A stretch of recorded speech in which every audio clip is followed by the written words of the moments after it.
Hey, Dwayne, would you rather be a water dummy on Fury 325 or a barn alongside the track of Thunderbird? You mean, would I rather blow up and have water spew everywhere?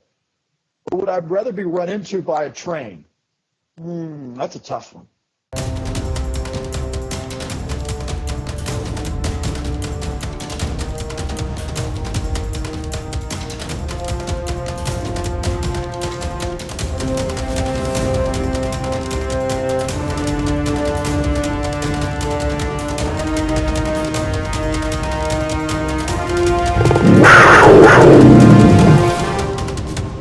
Welcome, ladies and gentlemen, to Beat the Beast, where we discuss the latest news and trending social media topics and give our opinions, all before the Beast hits the final break run. I'm, of course, Andrew Barczyk from Chicago, Illinois. And I am Dwayne Sponseller from Parkersburg, West Virginia. Such a great time to be with you once again. Andy, it is finally warmed up here in the mountains of West Virginia, as you say. 61 degrees today. Can't beat that. Very nice. This was beautiful here in the great city of Chicago as well. But instead of talking about the weather, because, when the weather gets nice, things start to happen at parks. And this week we saw the testing of two rides. So let's start that clock. And this week we saw the testing of not only maybe the biggest ride this offseason to be built, Fury 325, but also we saw the very first launch of Thunderbird down at Holiday World. So what were your thoughts on that, Dwayne?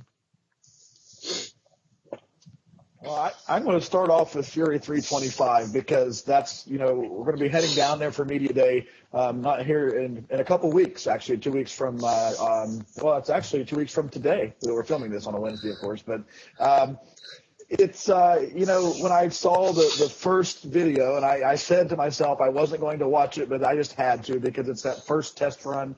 You wanted to see, what it was like. And we talked about that on our last show. But with the test runs, the funny story that happened this time is in the actual cam from way up top that they had the construction cam, you could see it testing, and all of a sudden one of the water dummies exploded, or the heads fell off or something, I don't know, and the water was spewing everywhere and people were freaking out. Could that be a person on there? And so let the rumors fly that the coaster's not safe, because that's what's coming next, right? Because with all the stories, people want to have something to talk about, and that's what's going to be talked about. Now, I can't wait to ride it. I'm excited about it. I think when I saw the video and you're cresting over the top and you can see Charlotte out there in the middle of, and really see pretty much everywhere, South Carolina, North Carolina, whatever. I tell you what, it looks amazing. And the drop, it really looks 10 times better than Millennium Force. And so sorry, Millie fans, but this drop looks that much more, not so much scary, but just interesting in the way that you're looking straight down. Now, with Thunderbird launching, I was a little bit disappointed because we didn't get to see the whole thing. We just got to see the launch, but I was really intrigued by the launch. It seemed to have a lot more speed than I was expecting. We didn't get to see the whole thing, so obviously it made it around because we don't hear about it bowing or anything like that. But I tell you what, it looks interesting, and I hope to be able to get over there to Indiana and ride that this year too. Andy, what are your thoughts on those two? For Fury, I was kind of thinking when I saw the video of the water coming out of the water dummy, I'm kind of thinking to myself, wow, if this was Alton Tower, you would definitely for sure see a news story the next day how it chopped off somebody's head, and because Alton Tower loves that kind of stuff. They love those kind of stories to artificially create more anxiety and fear about the coaster, to create that buzz. They kind of go the route of no other coaster company in the world, because everyone else shies away from accidents and, oh my God, it cut off someone's legs or something. Alton Towers, no, they are usually all in on that stuff, which I love from that park. But Fury overall looked like a pretty decent ride. We'll see when it opens up that, once they also start testing with people today as well. So we saw that that the general manager at Carowinds and some other park officials finally got to ride it. They said that they loved it. But I'm kind of intrigued by Thunderbird at the same time. That Thunderbird, that first launch into the Immelman, looks like it's pulling some heavy G's in there. That's going to be a really spectacular element, I think, because it's something that we haven't really seen before. That you have a launch into different things, but the launch into the Immelman on a wing coaster. Oh man, that I think that's going to be something to watch on that ride. And like you said, I was kind of disappointed that we didn't get to see the whole ride. But I think the park's like trying to leave a little mystery there a little bit. That maybe we won't see a full point of view before the ride opens, because they want it to be somewhat of a surprise as it's happening. Like you said with Fury, you kind of watch the video, you kind of know everything that's going to happen. It's kind of like you've already virtually ridden it. There you go. So that time we that is definitely that is definitely the timer for the beast. We did not beat the beast, yeah. Not that time. So let's move on to our next story. So if we could start that clock once again, that our next story is coming out of Universal Studios Orlando. And you might be thinking, well, what's this about? And it's about a great event that they hold down there every Halloween season, and that is Halloween Horror Nights, the mecca of theme park haunts anywhere in the world at Universal Studios.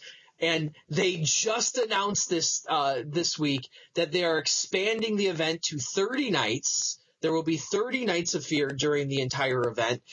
They've also announced that there's going to be a few ticket packages, that will get you a Halloween Horror Nights ticket, some days in the park, and also a stay at one of their on-site hotels. But I think the bigger news here, and there's been a lot of speculation going about this year, because down in Orlando, it is the 25th anniversary of Halloween Horror Nights, and people are having some pretty big expectations about what's going to happen down there. Last year was my first year at the event, and it was off the chain. It was crazy. One of the greatest experiences I've ever had in my life was at Halloween Horror Nights. Just a great time, great fun. Every single night I was there. But this year, they're talking about upping that ante, and I thought last year was a great year. And if you talk to Halloween Horror Nights aficionados, a lot of people will say that last year was the best year of Horror Nights ever, bar none.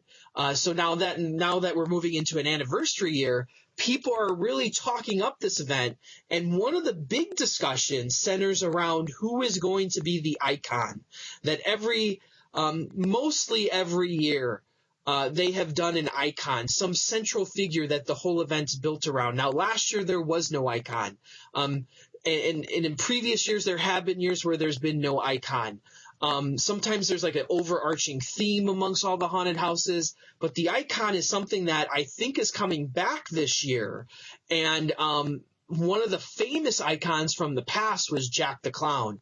A lot of people love Jack the Clown. And I think, from all intents and purposes, that, once Halloween Horror Nights ended, they started sending out PR kits for next year already. Like the minute 2014 ended, they're sending out PR kits for 2015. It had a little strand of hair in it that was orange, and that's Jack's hair color. And not only that, but they also started putting out teaser videos with Jack in it as well. So a lot of people are jumping right to the conclusion that Jack is going to come back to Halloween Horror Nights and be the icon for the 25th anniversary. Now, I don't know for sure. I don't have that emotional tie to any of the icons, to be honest with you. Maybe for the 25th, maybe they bring back all the icons and have different. I saw one proposal out there today by COASTER-net that said that maybe they'll do different scare zones from the past and have each icon be the head of that scare zone to try and tie it all together for the 25th anniversary. Now, Dwayne, I know you are not a big fan of the Halloween events, really. So what is your take on Halloween Horror Nights? Well, I mean, I would love to get to go down there and experience it. I'm not going to say that I don't enjoy the Halloween events. I do it at Kings Island and Cedar Point. I've been to those, and I enjoy them, but it's just not something that has, always intrigued me to a point where I would want to really maybe travel 12 hours to get down there to do it like you would. Now, I know it's something that you love. You're into that type of thing. Jack the Clown, I mean, it reminds me of Doink the Clown. So if that shows you how much I know about Halloween Horror Nights right there, let's talk about Doink the Clown. But anyway, I'm more intrigued about what you get with it. That price for the hotel, for the pass, that actually interests me. And once again, we still didn't beat the beast. You talked too long that time. I really got to talk. I did. I was definitely yapping away. But hey, we have another new segment here on Beat the Beast. So I'm going to let you talk and let you explain what the new segment is.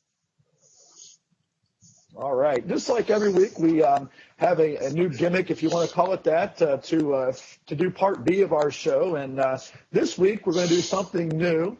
And this week, it's going to be called Take It or Leave It. And with this concept, what's going to happen is we're going to take a show or a topic on the show, and it's typically going to be about a specific ride or an attraction or an event. And we're going to talk about it, and then we're going to decide between the both of us, we're going to decide, are we going to take that? Would we take that specific ride or event or attraction and put it in our park?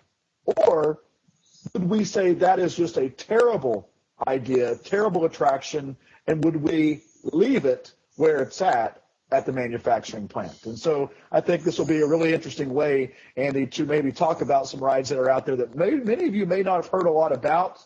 We'll talk about them a little bit and then decide whether we are going to take it or leave it.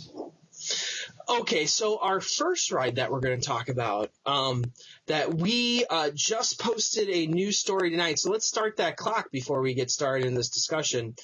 We just posted a news story about a new water slide. Now, we saw this water slide down at IAAPA by Sky Turtle Technologies. It's called Sky Caliber, and it's a looping water slide. It's a full vertical loop.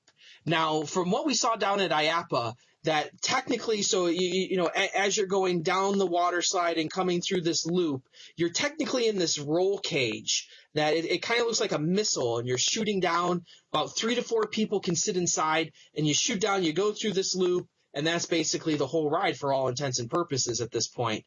But the more interesting part of this story is that people were wondering where it was going to go in the world, and actually we found a winner, and that winner is Action Park. Now, what's interesting about that is you may remember that Action Park had an old looping water slide called Cannonball Loop that caused so many injuries that it was only open for less than a season. So it was only open for a very brief period of time in the late 80s. They had to close it down because of all the injuries that happened because of it. And now Action Park is bringing back this new version of it. So, Dwayne, what do you think about this?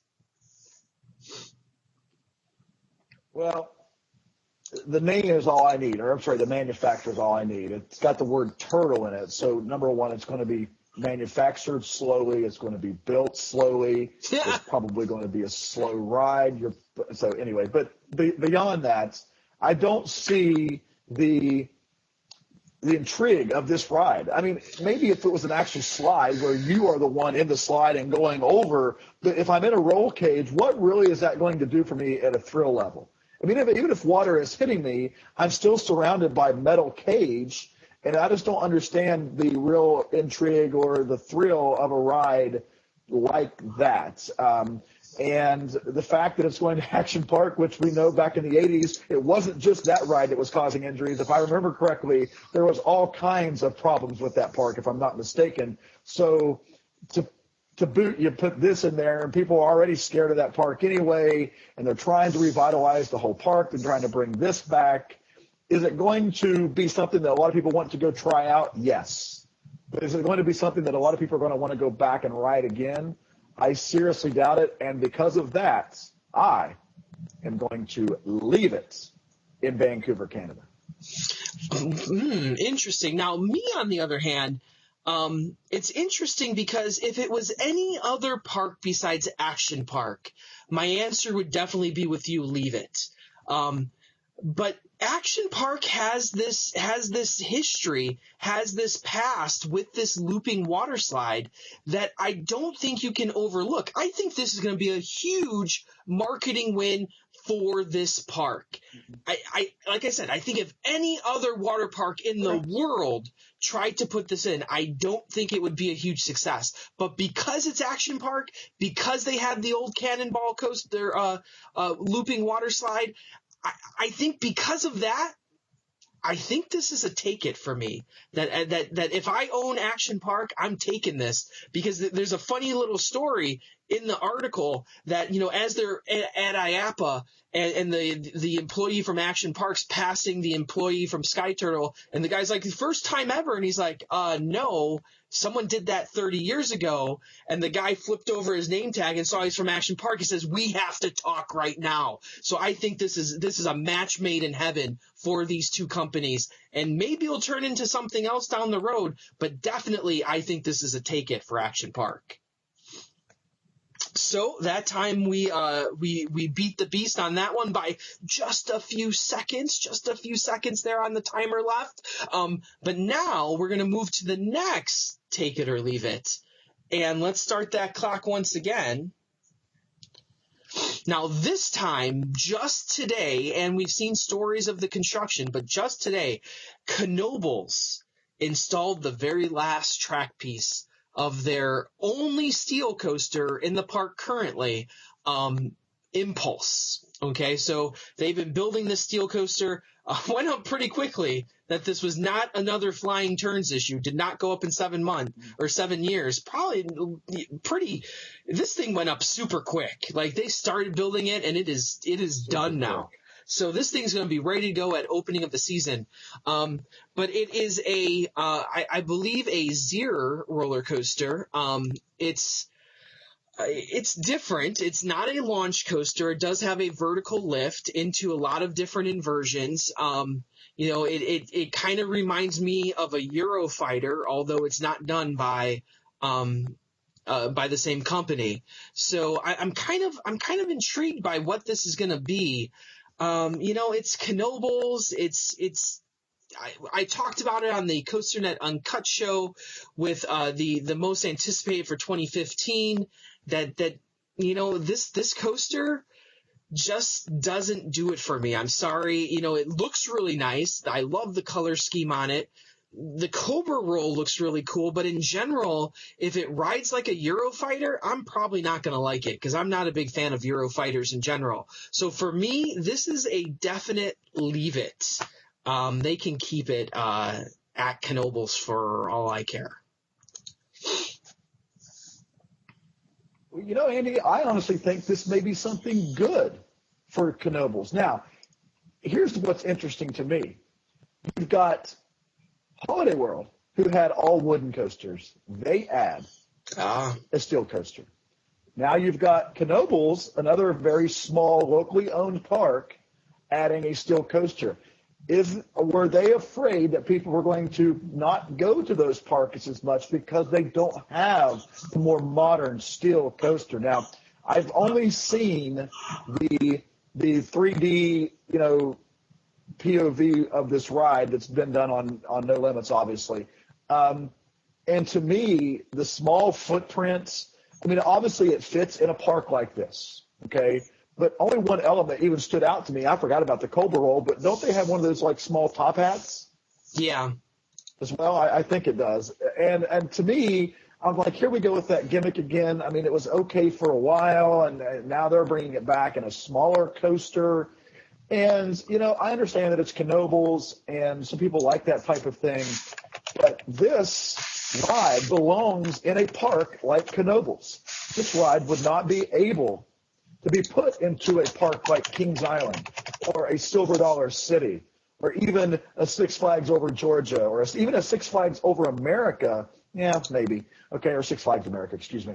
I can see it maybe at a place like that, but you want to leave it. I actually think I'll take it if it's going to stay at Knoebels.